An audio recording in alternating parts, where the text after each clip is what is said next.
time da Reaction está participando da Expo Maná e em 2021 estamos celebrando em outubro o mês da ciência.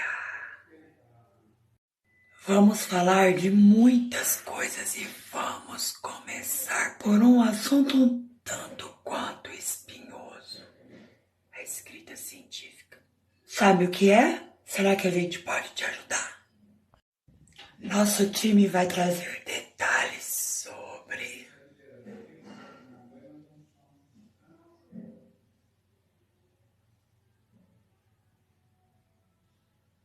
Ufa, todas essas sessões ajudam a dizer para o mundo que a ciência que fazemos é importantíssima e libertadora.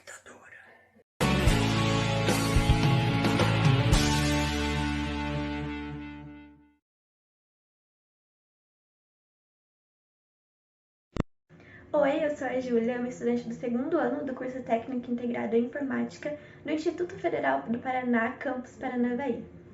Você sabe o que é e para que serve o resumo de um artigo científico? Bom, o resumo é uma síntese de todas as ideias e concepções do seu trabalho. Além disso, ele é uma das seções mais importantes. Mas por que, Júlia? Calma, o motivo é simples. Seu artigo só será lido se o leitor julgar o seu resumo interessante e relevante. Agora que você entende a importância do resumo para o seu artigo, você sabe o que precisa ter nele? É importante você apresentar qual o seu problema de pesquisa e colocar também a hipótese que foi testada.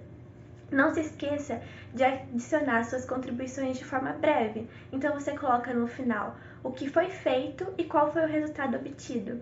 E agora vão algumas dicas que podem te ajudar na hora de escrever o seu resumo. Primeiro, não inclua referências ou citações. Segundo, é muito mais fácil você escrever o seu resumo depois que você tiver escrito a conclusão do seu artigo. Terceiro, capricha na escrita. Tenta despertar o máximo de interesse do leitor para que ele leia o artigo completo. O resumo é como se fosse a vitrine do seu trabalho, então dá uma atenção especial para ele. A última dica, mas não menos importante, é: depois que você terminar de escrever o seu resumo, compare com a sua conclusão, para você ver se não está faltando nada e se você tem tudo o que precisa. Bom, por hoje é isso e nos siga para mais dicas. Olá, sou o professor Marcelo aqui do IFPR Campus Paranavaí e hoje vou falar um pouco para vocês sobre a introdução. Geralmente, a introdução é a primeira seção de um artigo. Na introdução, apresentamos o que foi pesquisado e o porquê. Essa seção tem como objetivo atrair o leitor e contextualizar sobre o tema. O leitor deve compreender a questão de pesquisa do seu trabalho e decidir se ele continua a leitura ou não. A introdução também traz uma discussão sobre as pesquisas e ideias anteriores que efetivamente contribuíram para o trabalho, além de relacioná-las à proposta. Em geral, a introdução é composta pela contextualização, apresentação do problema, estado da arte, importância do estudo, a descrição do objetivo, que é uma das partes mais importantes da introdução, e como o restante do texto está organizado.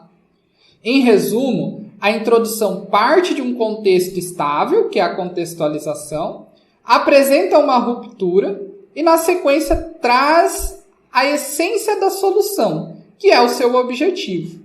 Ela finaliza descrevendo como o restante do texto foi planejado. Vou deixar 4 dicas para vocês sobre a introdução. Dica 1. Seja claro, direto, honesto e não faça promessas que não serão cumpridas no restante do texto. Dica 2. Na contextualização e apresentação do problema, utilizamos verbos no passado. Dica 3. Ao apresentar os objetivos, os verbos ficam no presente ou passado. Dica 4. Utilize voz ativa e a terceira pessoa do singular ou a primeira pessoa do plural para escrever o seu texto. Para mais informações sobre a introdução, veja a descrição do vídeo. Até mais! Olá, Hoje vamos falar sobre a revisão bibliográfica e artigos relacionados. Nessa parte do nosso artigo, buscamos responder a 2 perguntas básicas. O que se sabe sobre o tema?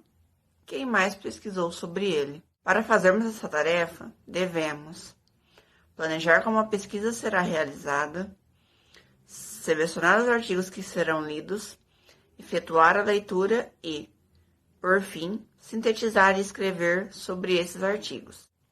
Mas, como encontrar referências assertivas? As referências assertivas são as que contribuem para o trabalho, buscando referências que tratem o problema de forma específica e trabalhos semelhantes. Para encontrar os trabalhos relacionados, o primeiro passo é definir as palavras-chave. Na sequência, realizamos a busca nos motores de busca. Quais os motores de busca serem usados? I3E, Scopus, CAPES e Google Acadêmico são alguns deles. Qual o período que garante contribuições mais recentes ao trabalho? Em torno de 5 anos, mas depende do tipo do trabalho e da área. Lembre-se também de verificar sites com informações úteis, como do IBGE e da OMS. Depois que selecionou os artigos, é necessário ler, sintetizar e escrever sobre eles. Neste momento, costuma-se responder às seguintes questões. Quais conceitos que sustentam a pesquisa? Qual tema foi identificado? Quem mais está estudando este problema? O que já foi falado sobre isso? Como a pesquisa se encaixa na evolução do tema? E as limitações? De tudo que li, o que devo incluir na minha argumentação?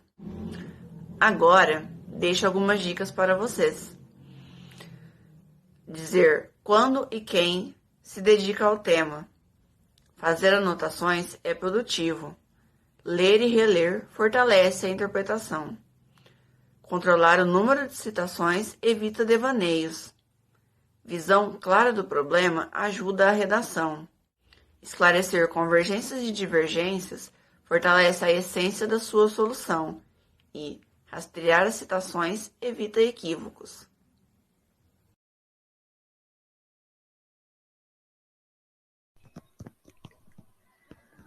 Oiê, aqui é a Angélica, acadêmica do 3º ano de Engenharia de Software do Instituto Federal do Paraná, campus Paranavaí.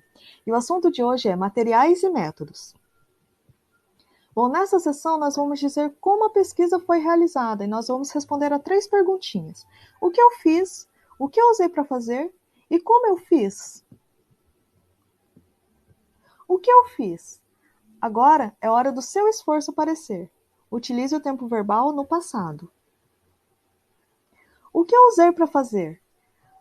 Aqui nós vamos dizer quais foram os materiais utilizados na nossa pesquisa e para que eles servem. E aqui vai uma dica. Apresentar os materiais e discutir as opções justifica suas escolhas. Como eu fiz? Aqui nós vamos dizer como os dados foram coletados, utilizando entrevistas, questionários por observação, e como as análises foram feitas. Se os dados forem quantitativos, a análise pode ser feita utilizando gráficos e planilhas, por exemplo. E se os dados forem qualitativos, é feita a análise do seu conteúdo.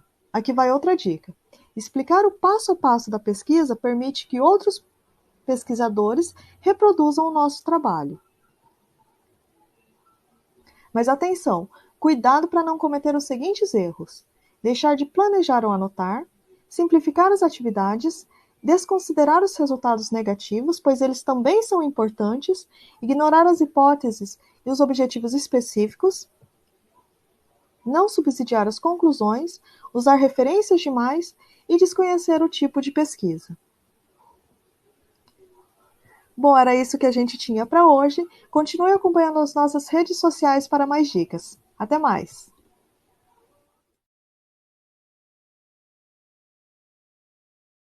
É hora de confrontar a questão inicial, a hipótese ou a ideia da pesquisa apresentada na introdução.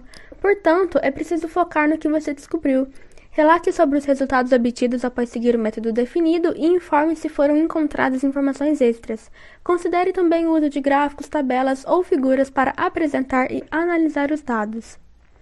Também tenha em mente que é o momento para refletir e responder. O que estes resultados sugerem? Como a análise dos resultados ajudam a refletir sobre o tema da pesquisa? Qual a relação dos seus resultados com o descrito nos outros trabalhos? Seus achados convergem ou divergem dos demais autores? E o que a sua pesquisa acrescentou? Dicas para a sessão ficar bem completa. Valorize seu trabalho, mas não minimize os demais. Exponha possíveis limitações e seus impactos. Isso ajuda a ciência a evoluir. Discute hipóteses frente aos resultados e trate as incertezas. E tome cuidado para não cometer estes erros. Resultados inclusivos, interpretações equivocadas ou muito superficiais, repetição de dados e falta de foco. A conclusão de um artigo científico é a seção oportuna para apresentar a sua solução para o problema pesquisado. Para isso, você pode se dedicar a explorar a importância do tema pesquisado para a área de pesquisa, ou seja, é interessante que as ideias fluam do mais específico para o mais geral. A essência dos resultados em um formato de contribuição. Qual a síntese das hipóteses e dos resultados? E feche o ciclo de leitura acatando ou refutando as hipóteses do estudo e de trabalhos correlatos. Lembre-se também de abordar como a pesquisa pode avançar. Isso reforça a amplitude e a importância do tema e abre caminhos para novas pesquisas e pesquisadores. Também fique atento com possíveis erros, como, por exemplo, não é hora de acrescentar informações novas. Reafirmar resultados é cansativo e desnecessário. Textos desconectados com os objetivos, ignorar pontos negativos e afirmações generalistas.